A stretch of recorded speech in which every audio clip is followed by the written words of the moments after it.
No, I never left. So when I found Booster, again, it was part-time at first. I was training like crazy to go into the Navy. I thought that the Navy was going to happen. I was in this, it's called the Delayed Entry Program. Okay. Rehabbing my knee.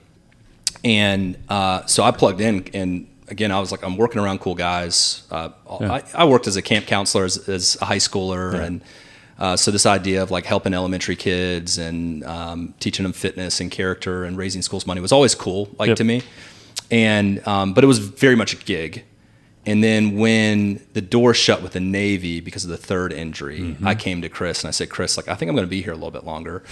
As I figure out what I'm going to do, I need to go back to school. At that time, my wife and I had been married for a little bit. She was actually very excited that the military had fallen through, as you can imagine. I mean, she knew me and she knew who she married and she knew that was a dream of mine. And she was kind of kicking and screaming in the idea of me going to the military. But she's like, we'll do it. We won't have kids. Well, we got pregnant with our first 6 months into being married.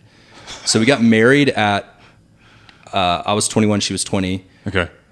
Got pregnant with our first. On her 21st birthday, she was pregnant with our first. So military, door closes. I'm at Booster, got an extra, our first kid to feed.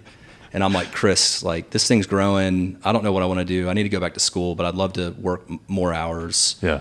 And, what I would say is early on at Booster, I quickly had a lot of respect for Chris and what he was building, Chris Carneal, the founder.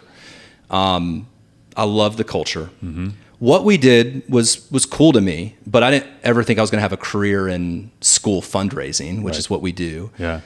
And so business leadership became very much an acquired taste over I would say the next 3 years, meaning like because my dad was a pastor, I always thought the business leadership, like what does that even mean? It's corporate-y, it's stale, it's boring, sit behind a computer or a desk all day, be in meetings, talk about policy and compliance. That's how what I pictured in my head. Like I want to be jumping out of airplanes and shooting guns, or I want to be a professional athlete.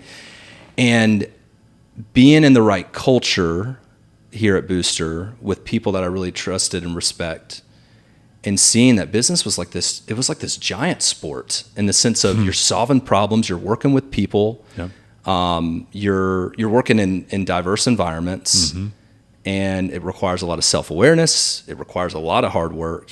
And that for me started to become exhilarating a couple years in. And I started seeing in myself, people started calling out like, Stephen, you're gifted at this, you're gifted at solving problems, you're gifted at communicating, or whatever it was. And I was like, okay.